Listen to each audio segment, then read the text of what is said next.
A for Anu, B for Binu, C for Sinu. എന്തിനാ ചിരിക്കുന്നേ? ചിരിക്കേണ്ടതേ. ഞങ്ങളുടെ അച്ചാച്ചനെ ഞങ്ങൾക്ക് 3 എണ്ണത്തിനും അങ്ങനെ പേരിട്ടത്, ABC. അതിപ്പോൾ എന്നെ അങ്ങനെയെന്ന് ചോദിച്ചു കഴിഞ്ഞാൽ എനിക്കറിയില്ല. വിളിക്കാൻ എളുപ്പത്തിനാണോ എന്ന് ചോദിച്ചു കഴിഞ്ഞാലും എനിക്കൊരു ഉത്തരവില്ല.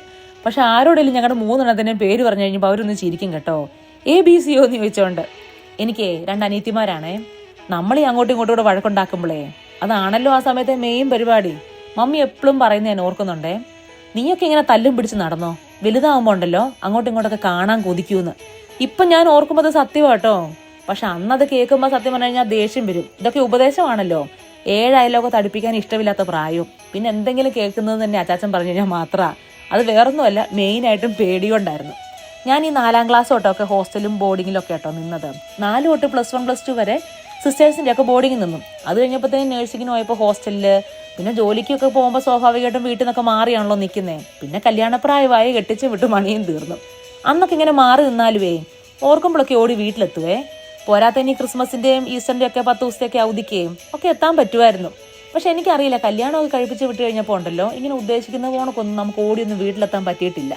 അപ്പോഴാണ് ഞാൻ വിചാരിക്കുന്നത്, അവൾമാരെയൊക്കെ മിസ് ചെയ്യുന്നുണ്ടല്ലോ, എത്ര നാളായി കണ്ടിട്ടെന്നൊക്കെ. പക്ഷെ പിന്നെ എന്ത് ചോദിച്ചു കഴിഞ്ഞാലും എല്ലാവർക്കും പറയാനൊരു ഉത്തരവുണ്ട് കേട്ടോ. ഇപ്പം തിരക്കാ. ഒരു ഫുൾ സ്റ്റോപ്പ് കൊണ്ട് ഇട്ട് കഴിഞ്ഞാൽ പിന്നെ ഒരു ചോദ്യം വരത്തില്ലല്ലോ. പിന്നെ നമുക്ക് എന്തെങ്കിലുമൊക്കെ കോമൺ ആയിട്ടുള്ള സാധനങ്ങൾ കിട്ടുമായിരുന്നേ ചെറുപ്പത്തിൽ. അതായത് ഇപ്പോൾ കീ ചെയിനോ നമ്മുടെ ഷോക്കേസിനകത്ത് വെക്കാനുള്ള എന്തെങ്കിലുമൊക്കെ. അപ്പോൾ അതിൽ ഉടനെ കുത്തിക്കുറിക്കും ABC എന്ന് പറഞ്ഞുകൊണ്ട്. ഇപ്പം എനിക്കറിയില്ല, ഞാൻ അങ്ങനെയൊക്കെ എഴുതിയിട്ട് ഒരുപാട് നാളുകളായി. ഇപ്പോൾ പിള്ളേരുടെ പേരാണ് നേരത്തേലൊക്കെ എഴുതുന്നത്. നിങ്ങൾ കേട്ടിട്ടില്ലേ ചില ആൾക്കാർ പറയുന്നേ, അവർക്ക് അവരുടെ അപ്പനും അമ്മയും സഹോദരങ്ങളൊക്കെ കഴിഞ്ഞിട്ടേ ഈ ലോകത്ത് എന്തുള്ളൂ എന്ന് പറയും. പക്ഷെ ഇവരെയൊക്കെ ഒന്ന് കെട്ടിച്ചു വിട്ട് നോക്കിക്കേ. കെട്ടിയവനുമായി പിന്നെ പിള്ളേരോടായി കഴിയുമ്പോട്ടല്ലോ അവരുടെ മട്ടും ഭാവമൊക്കെ അങ്ങ് മാറുമെന്നേ. പിന്നെ അവർക്ക് അവർ കഴിഞ്ഞിട്ടേ ഉള്ളൂ ഈ ലോകത്ത് എന്തു എന്നുള്ളതാ. അത് വേറൊന്നും അപ്പനോട് അമ്മയോട് ഇഷ്ടമില്ലെന്നൊന്നും അല്ല അതിൻ്റെ അർത്ഥം. അവർക്ക് ആവശ്യമുള്ളപ്പോഴെല്ലാം ഓടിയെത്തും. പക്ഷെ പ്രയോറിറ്റീസ് മാറിയില്ലേ? നിങ്ങളുടെ മൈൻഡ് സെറ്റ് എങ്ങനെയാ? നിങ്ങൾക്ക് കല്യാണത്തിന് മുന്നുണ്ടായിരുന്ന മൈൻഡ് സെറ്റ് ആണോ, കല്യാണത്തിന് ശേഷം നിങ്ങളുടെ ആ പ്രയോറിറ്റീസ് ഒക്കെ എങ്ങനെയാണെന്നുള്ളത് എനിക്കൊന്ന് കമൻറ്റ് ബോക്സിൽ ഇടണം കേട്ടോ. പിന്നെ എനിക്ക് ഡ്യൂട്ടിക്ക് പോകാനൊക്കെ നേരമായി.